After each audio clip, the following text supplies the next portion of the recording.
Hello, welcome to Eye on Africa. I'm Rochelle Ferguson-Buahi. These are the top stories on the continent. Africans expressed outrage after President Trump reportedly used crude language to describe African countries as well as Haiti and El Salvador. This as the president desperately seeks to quell a growing storm.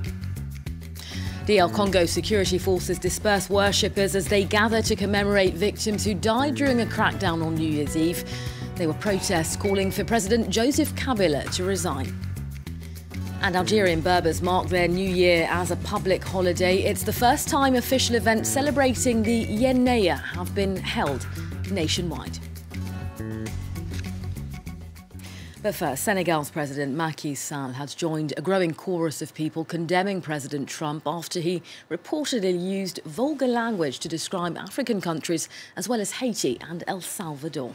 The alleged outburst came as Trump met privately with lawmakers at the Oval Office. Speaking earlier, President Sall expressed shock, saying that Africa and the black race deserve the respect and consideration of all. Shirley Sitbourne has the details. Shocked and angry, yes. Surprised, not really. Lagos, Johannesburg, Monrovia, and Nairobi are just some of the cities where many residents believed Donald Trump pronounced the reported insulting comments about at least some African countries. Yes, it hurt me a bit because we not sit whole. We people, we just like him.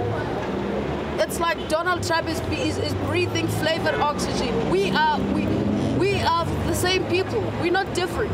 It's just the color and everything. Although disgusted by Trump's remarks, some have tried to make some sense out of them. Trump is not the first person to call Africa a shithole. It's the hypocrisy for me that is really stunning. That all these sort of lefties who've been all along reporting about Africa as this place that is simply full of civil war and famines and suffering are now surprised that somebody like Trump will call it a shithole. Authorities in several African countries like Botswana, South Africa, and Senegal have condemned Trump's statements, some summoning U.S. ambassadors. Senegalese President Macky Sall tweeted, "I am shocked by the comments of President Trump on Haiti and Africa. I reject them and condemn them unequivocally. Africa and black people in general deserve the respect of all." For the African Union and the UN, there is no doubt Trump's reported comments are, quote, clearly racist. No other word one can use but racist. And DR Congo security forces fired warning shots to disperse people gathered in front of Kinshasa cathedral this Friday.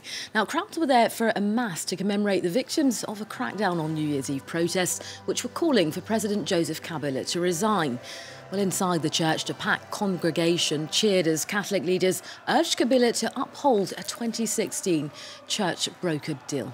To bring us more on this, France 24's Thomas Nicolin is standing by in Kinshasa. Thomas, talk us through how that mass went today.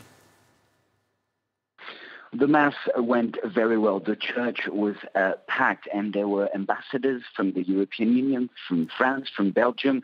There were opposition leaders as well. The bishop's speech was very critical against the government. He accused the government of trying to hide the fact that people got killed on the 31st of December. And several times during his speech, the crowd cheered and applauded. And several times the crowd even asked him to repeat some sentences, several times, sentences that the crowd had liked and they wanted to hear again.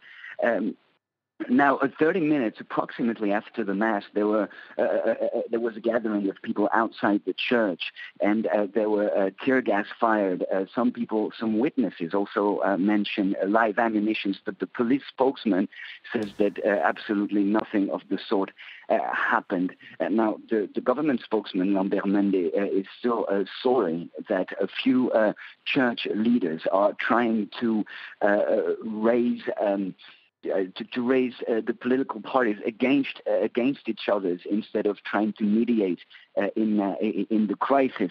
And what will be interesting in the next few weeks and the next few months will be to see whether or not the church will be calling for more peaceful marches or or masses, because the church can be a game changer in DR Congo. The Congolese people are tired of this political crisis, and they don't know who to believe and who to trust, the government, the opposition. But the church has always been very respected and very listened to. So if the church keeps putting pressure on the government, it could change a lot of things in 2018.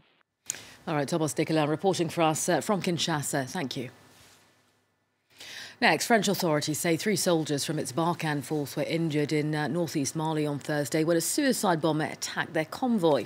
The assault came on the anniversary of Operation Serval as the convoy travelled to the town of Menaka.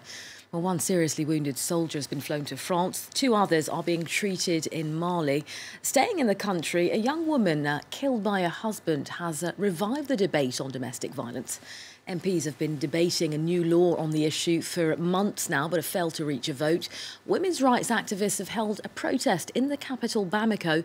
Our correspondents were there.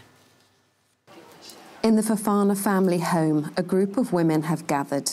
They are swapping photos of a young woman called Fanta, who was killed by her husband in the Malian presidential palace, where the couple both worked.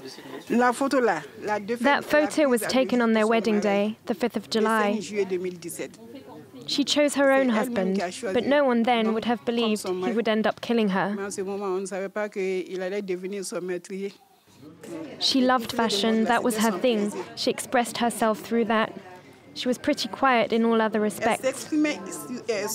That's why we didn't know what went on in her marriage, because she never spoke about it. The next day, in front of Mali's parliament, a crowd of around 100 have gathered to put pressure on the politicians inside. They've been debating for some time a new law that would better protect women from domestic violence, but it's not got very far. We're waiting for the MPs to take action because they've been looking at the law for more than a year now and still nothing is happening. There she is interrupted by the police. This protest was unauthorized. The police forcibly move the protesters away. Later, they prevent them from reassembling at the capital's Journalists' Union headquarters. These are officials, and they're allowed to hit a pregnant woman. You saw it for yourself. We are here to push for a law to protect women. Domestic violence is a taboo subject in Mali. Previous attempts to strengthen laws about women's rights have been often shot down by religious or conservative groups. Zambian police arrested dozens of people in the capital's packed Kanyama slum this Friday as residents rioted over regulations to control the spread of a deadly cholera epidemic. The death toll has already reached 58 and security forces are scrambling to remove market vendors to stop the disease infecting more people. From the start of the year, Zambian authorities have closed schools, colleges and markets in an attempt to tackle the outbreak. Here's what one market trader had to say. The market is clean, and the minister himself stated even yesterday to say that the BC said that the area which is not affected, they should open the market from 10 hours to 18 hours. But our market is not opened. Look at that. What is that? So meaning the minister is not telling the truth. Let him come out and tell us the truth, because the market is closed and nothing has been done. And we need to sell, and we depend on these things. Algerian Berbers have this Friday been marking their new year as a public holiday. It's the first time official events celebrating the Yennayer are being held across the entire country. As France 24's Rudibar Abbas now reports, there were feasts, dancing and horse parades. It's an official holiday designed to strengthen national unity. For the first time in Algeria, the Berber community is celebrating the Yennayer New Year as a public holiday. The indigenous people, who refer to themselves as the Imazien, have long fought for greater recognition for their ancient language and customs. It has been overshadowed by Arabic culture in their country and across the broader region. I wish a Happy New Year to all Amazirs, wherever they may be. Yennayer is a great Amazigh heritage that must be preserved, and this is our duty as a cultural organization. I hope that this year will be good for Algeria in general. Events marking the Yennayer celebration are being held across Algeria. A feast of traditional meals of couscous and chicken are being laid out. Dances, traditional games and horse parades are also being held. We prepare 7 types of dishes for the occasion because the Amazigh calendar is linked to the earth. We are thankful to the young people who fought for the Amazigh cause. The marginalized community of 10 million Algerian Berbers traces its roots to North Africa's pre-Arab inhabitants. Yennayer celebrations mark the beginning of the agrarian calendar for the new year of 2968, based around the seasons and agricultural work, inspired by the Julian calendar. We'll have more African news for you coming up shortly. Up next, though, Thomas Waterhouse is here. He has some international headlines for you. Stay tuned.